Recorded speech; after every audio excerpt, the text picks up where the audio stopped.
Assalamualaikum warahmatullahi wabarakatuh. Apa kabar anak-anakku semua? Semoga kita selalu sehat dan semoga pandemi ini akan segera berakhir.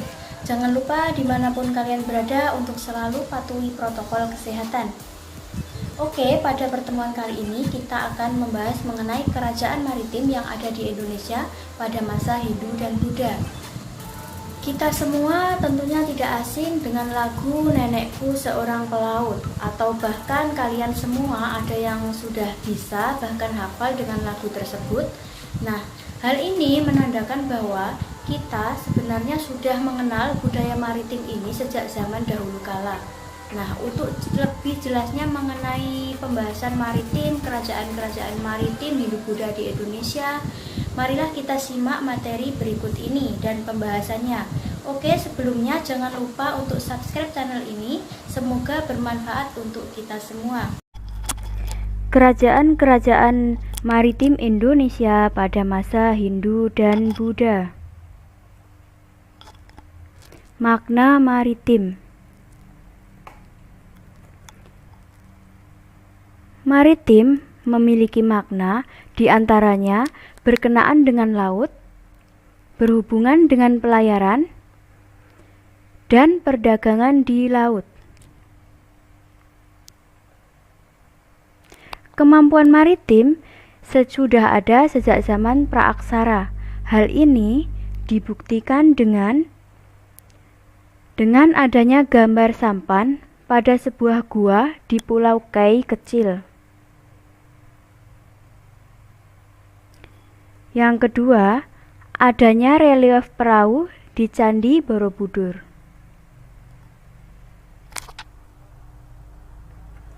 Selanjutnya, terbentuknya perdagangan internasional pada masa kuno. Wilayah Indonesia yang sangat strategis karena menjadi jalur perdagangan antara India dan Tiongkok dengan melewati Selat Malaka. Yang kedua, komoditas yang diperdagangkan seperti cengkeh, kayu manis, dan pala. Yang ketiga, banyaknya pedagang yang singgah dan menyebabkan kaum-kaum Brahmana menyebarkan kebudayaan Hindu-Buddha di Indonesia. Teori-teori masuknya kebudayaan Hindu dan Buddha di Indonesia. Yang pertama, teori Brahmana. Yang kedua, teori Waisya. Yang ketiga, teori Ksatria. Yang keempat, teori arus balik. Dan yang kelima, teori Sudra. Saya tidak akan membahas panjang lebar mengenai teori-teori ini karena teori-teori ini sudah saya bahas sejak kalian di kelas 10 kemarin. Nah, semoga kalian masih ingat materi ini, jadi saya tidak perlu mengulangi lagi. Kita lanjut saja ke materi berikutnya, yaitu kerajaan-kerajaan maritim Nusantara pada masa Hindu-Buddha. Yang pertama, Kerajaan Sriwijaya. Yang kedua, Kerajaan Mataram kuno. Yang ketiga, Kerajaan Singasari. Yang keempat, Kerajaan Majapahit. Hanya 4 kerajaan yang akan kita bahas dalam pertemuan kali ini. Yang pertama, Kerajaan Sriwijaya.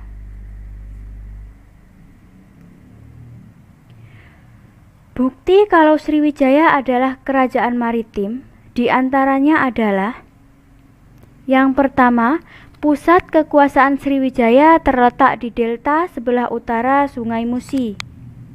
Yang kedua, memiliki wilayah kekuasaan dari Kamboja, Thailand Selatan, Semenanjung Malaya, Sumatera, dan pesisir Kalimantan. Yang ketiga, berhasil menguasai jalur-jalur kunci perdagangan, diantaranya Selat Sunda, Selat Malaka, Selat Bangka, dan Laut Jawa bagian barat. Yang keempat, kronik Tiongkok yang bernama Chu Fan Chi. Di ibu kota Sriwijaya terletak di tepi air. Rakyatnya terpancar di luar kota atau tinggal di atas rakit-rakit yang beratapkan alang-alang. dan Sriwijaya merupakan pusat perdagangan terpenting di kawasan Asia Tenggara. Slide selanjutnya. Faktor yang mendorong Sriwijaya berkembang pesat menurut sejarawan Krom. Yang pertama, letak geografis pelabuhan sangat cocok sebagai tempat persinggahan dari kapal-kapal dagang dari Tiongkok dan India. Yang kedua, pelabuhan Sriwijaya menjadi pusat perdagangan para pedagang Tiongkok dan India. Yang ketiga, menjadi pusat perdagangan barang-barang lokal untuk dikirim ke Tiongkok dan India. Yang terakhir, sebagai pusat pendidikan agama Buddha di Asia Tenggara. Kemudian, menurut Yitzing dalam bukunya yang berjudul Ta Tangsi Yukufa Kao Seng Chuan, yang pertama, Sriwijaya memiliki 1.000 orang biksu Buddha. Yang kedua, Sriwijaya memiliki perguruan tinggi Buddha yang sangat baik. Yang ketiga, para biksu menempuh pendidikan di Sriwijaya terlebih dahulu selama 3 bulan, lalu pergi ke India. Yang keempat, tak jarang para biksu menggunakan kapal-kapal Sriwijaya untuk menempuh perjalanannya ke India. Kapal-kapal Sriwijaya ini merupakan bukti maritimnya Sriwijaya.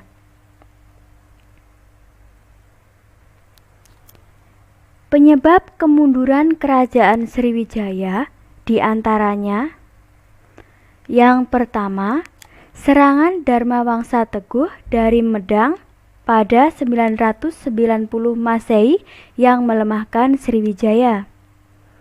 Yang kedua, serangan dari Raja Rajendra Chola dari India. Yang ketiga, banyak daerah kekuasaannya yang melepaskan diri. Yang keempat, terdesak oleh perkembangan kerajaan Thailand. Yang kelima, ekspedisi Pamalayu oleh Kartanegara dari Singasari. Yang terakhir, serangan dari Majapahit berhasil menaklukkan Sriwijaya. Selanjutnya, Kerajaan Mataram kuno atau bisa disebut juga Kerajaan Medang.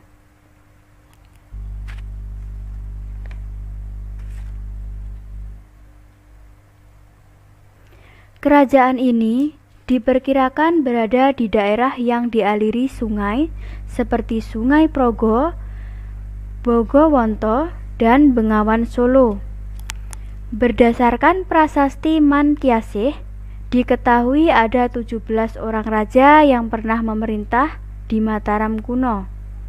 Ada 4 raja Mataram yang memerintah lebih dari 20 tahun, yaitu diantaranya Raja Sanjaya selama 24 tahun, Rakai Panangkaran selama 38 tahun, Rakai Warak selama 24 tahun, dan Rakai Kayuan selama 30 tahun. Maksud saya Rakai Kayuwangi selama 30 tahun. Berikutnya ada sumber pendapatan Kerajaan Mataram kuno. Hal ini diketahui dari Prasasti Gondosuli. Nah, prasasti ini menjadi bukti bahwa pada masa itu telah ada saudagar dan nahkoda dari sebuah kapal besar dari Melayu atau Sumatera yang berlabuh di pantai utara Jawa Tengah dan kemudian melakukan aktivitas pertanian dan perdagangan. Aktivitas pertanian dan perdagangan inilah yang menjadi sumber pendapatan Kerajaan Mataram kuno. Selanjutnya ada bukti kemaritiman Mataram kuno menurut prasasti Sojomerto. Yang pertama, menggunakan huruf Pallawa dan bahasa Melayu kuno dan menunjukkan terjadi hubungan dagang antara Jawa dan Sumatera. Yang kedua, pelabuhan-pelabuhan utama Mataram seperti Cirebon, Jawa, Jepara, Tegal, Pekalongan, Brebes, Tuban, dan Semarang. Yang ketiga, ditemukan arca Siwa di Tegal dan Brebes sekitar abad ke-9 dan 10. Bukti lainnya antara lain adalah yang pertama, adanya prasasti Sangsang menyebutkan bahwa perahu sebagai sarana angkutan.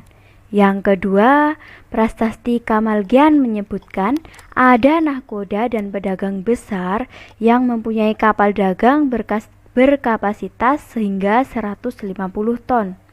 Yang ketiga, pada 990 Masehi, Raja Dharmawangsa menyerang Sriwijaya untuk menyerang jalur perdagangan laut. Yang keempat, Sriwijaya membalas dengan menyerang Dharmawangsa melalui Wurawari. Yang terakhir, peristiwa penyerbuan kerajaan Wurawari terhadap kerajaan Medang ketika pernikahan putri Dharmawangsa dengan Airlangga sehingga menewaskan Dharmawangsa, atau bisa disebut juga sebagai peristiwa Pralaya, tragedi Pralaya. Selanjutnya, upaya Airlangga membentuk kembali kerajaan Medang. Airlangga dan pengikut setianya, Narotama, berhasil lolos dari tragedi Pralaya tersebut. Airlangga kemudian berupaya membangun kembali kerajaan Medang dengan menaklukkan musuh dan menjadi raja di kerajaan Medang. Pada masa pemerintahannya tersebut, Mataram kuno membentang dari Pasuruan sampai Madiun, bahkan sampai ke Jawa Tengah.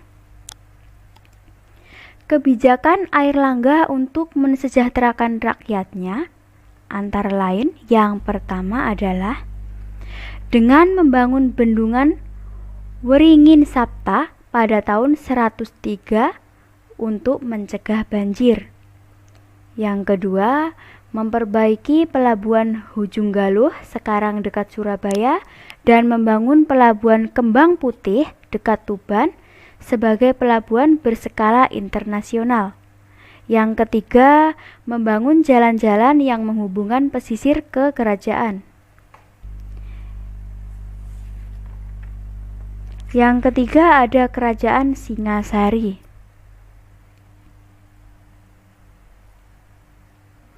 Kerajaan ini diawali dengan adanya sebuah tragedi atau konflik internal seperti pembahasan pada kelas 10 lalu. Dalam kerajaan ini ada sebuah konflik Ken Arok yang jatuh cinta dengan seorang wanita yaitu Ken Dedes, sementara Ken Dedes mempunyai seorang suami yaitu Tanggul Ametung. Akhirnya terjadilah sebuah konflik besar dan banyak sekali menyebabkan peperangan. Nah, tidak akan saya bahas banyak lagi, kita lanjutkan saja. Yang kedua, pada masa Kertanegara, Singasari menjadi ekspansif dengan politiknya Dwipantara. Dwi berarti Dwipa berarti pulau dan antara berarti luar. Ekspansif di sini bermakna berusaha ingin memperluas wilayah. Yang ketiga, ada ciri cita-cita Kertanegara menyatukan Nusantara diwujudkan dengan pengiriman ekspedisi Pamalayu. Untuk mewujudkan cita-cita tersebut, Singasari membentuk armada darat dan laut yang sangat kuat. Selanjutnya, hubungan Singasari dan Mongolia. Pada tahun 1289, datang utusan dari Kaisar Kubilai Khan yang bernama Mengci. Utusan tersebut meminta Kertanegara untuk tunduk di bawah kekuasaan Mongol. Namun, Raja Kertanegara menolak dan bahkan menghina Kubilai Khan. Raja Kertanegara lalu memotong daun telinganya salah satu seorang utusan dari Mongol tersebut. Akhirnya Kubilai Khan menganggap ini sebagai penghinaan dan kemudian mengirim pasukan untuk menghancurkan Kertanegara. Sebelum pasukan Mongol tiba, Kertanegara akhirnya sudah wafat. Nah, wafatnya ini tadi bukan karena serangan dari Mongol, namun karena serangan dari Jayakatwang yang berarti besannya sendiri ya, besan Kertanegara. Selanjutnya ada runtuhnya Kerajaan Singasari.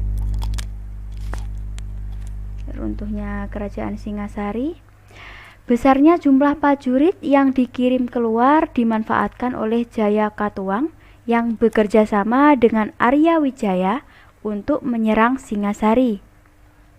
Pasukan Jayakatwang dibagi menjadi dua, yaitu pasukan utara dan selatan. Kertanegara terkecoh dengan mengirim pasukan Singasari yang tersisa untuk menggempur pasukan Jayakatwang di utara. Akibatnya pertahanan keraton Singasari terbuka dan pasukan Jayakatwang dari selatan masuk dan kemudian membunuh Kertanegara. Dari sinilah berakhirlah kerajaan Singasari. Yang terakhir ada kerajaan Majapahit.